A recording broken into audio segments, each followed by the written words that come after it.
Hello guys! Hello! This is for Virgo. Virgo, welcome dito sa aking channel.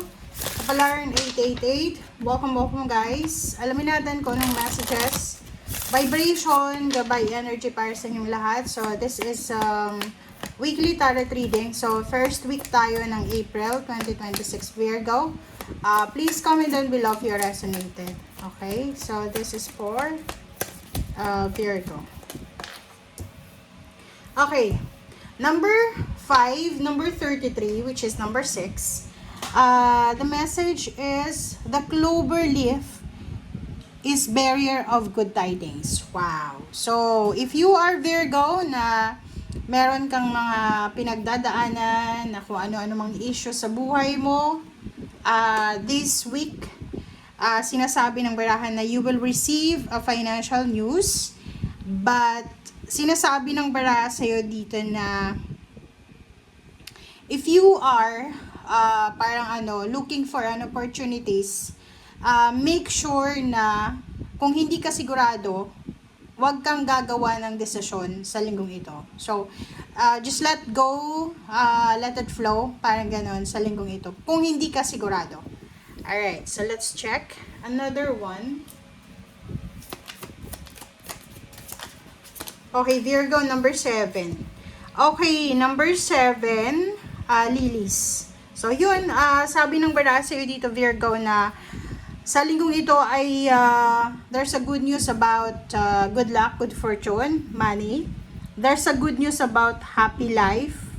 And sinasabi ng bara sa'yo dito na you just need to focus kung ano yung priority mo sa ngayon. You just need to focus kung ano yung importante sa'yo sa ngayon. Okay.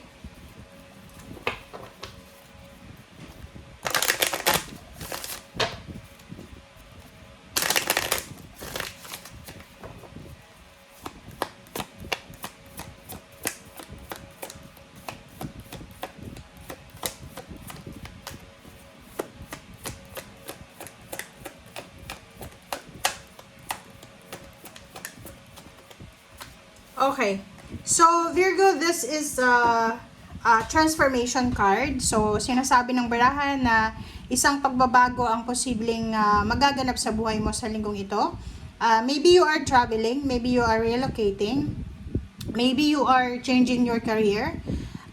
Sinasabi ng barahan sa iyo na isang thoughts or mindset ang posibleng maiisip mo or gagawin mo this week.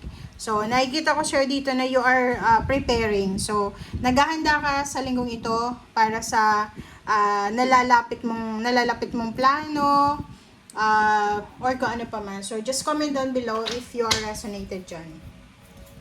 Pwedeng nag-i-empake ka or pwedeng naghahanda ka ng mga papeles, dokumento or kung ano pa man.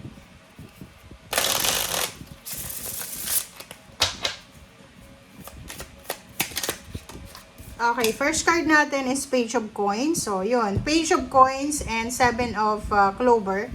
Pareho lang yung energy niya na there's a good news, there's a good luck, good fortune coming para sa'yo about money. So, there's some money coming sa linggong ito, Virgo. So, pwedeng yun, pwedeng matatanggap mo yung sweldo mo.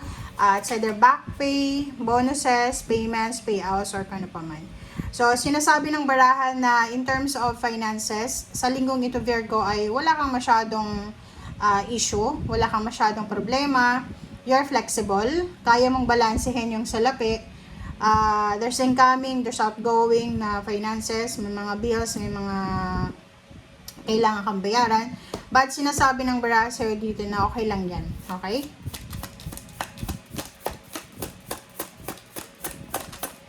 Okay, next card natin is 4 of Cups. So, nakikita ko sa'yo dito na wala kang dapat na ikatakot. Okay, you need to release your fear. Pero, if ever lang na hindi ka sigurado, pag nakaramdam ka ng takot, mag-pray, mag-meditate, mag-contemplate. Okay, yun yung pinaka kailangan mong gawin. Instead na gumawa ka ng actions ng mabilisan. So, dito sinasabi ng barahan na mag-iingat ka din, Virgo. You need to be careful. sa linggong ito, especially sa love life. So, kung ikaw ay may third party or yung person mo ay may third party, ay posibleng may mga revelation. So, there's a revelation of truth. There's a revelation of kung ano man siya. And hangman na reverse. Sinasabi ng baraha sa'yo dito, lahat ng hindi natuloy ay matutuloy na. Lahat ng mga impossible ay magiging posible. So, good luck para sa'yo. Lalo sa journey mo. So, kung may iba sa inyo dyan magta-travel abroad or magta-travel going back to the Philippines, parang ganun. Okay, King of Wands, fearless. And 8 of Swords. So, yun. Kung makikita mo dito, wag kang matakot. If ever na may mga financial problems, mga emotional problems, yung parang feeling ng ibang Virgo ay restricted ka. Yung parang pakiramdam mo, kahit anong gawin mo, hindi pa rin pumapabor sa'yo yung tadhana o yung financial. So, sinasabi ng baraha sa'yo, okay lang yan. Just go with the flow.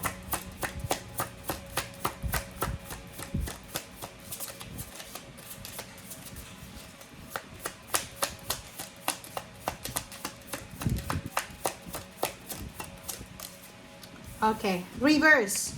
Reverse ng 7 of Cups. So, sinasabi ng baraha sa'yo dito na may iba sa inyo dito na you are receiving good news, good luck, good fortune. Pero may iba din sa inyo dito na pakiramdam mo, nasa restrictions ka, natatakot ka, pakiramdam mo, wala kang choice, wala kang option.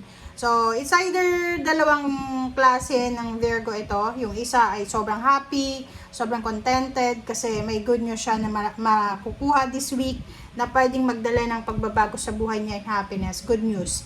But this one, may mga Virgo dito na natatakot kayo, especially sa trabaho. Sa trabaho, natatakot ka na baka mawalan ka ng trabaho, magkamali ka, walang asenso sa trabaho, walang promotion, walang salary increase, walang movement. Parang yun yung fear mo. And yung feeling nyo din, wala kayong choice and option kundi mag-stay sa kung ano lang yan na comfort zone nyo. Alright.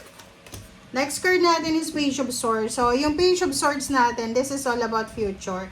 So, sinasabi ng baraha sa'yo na you need to be ready para sa incoming revelation, truth, or kung ano pa man. So, kung makikita mo dyan, sinasabi ng baraha na sa linggong ito ay marami kang balita, kwento na maririnig, matatanggap, busy ka, social media, messenger, Facebook, Instagram, TikTok, or any email, parang ganon.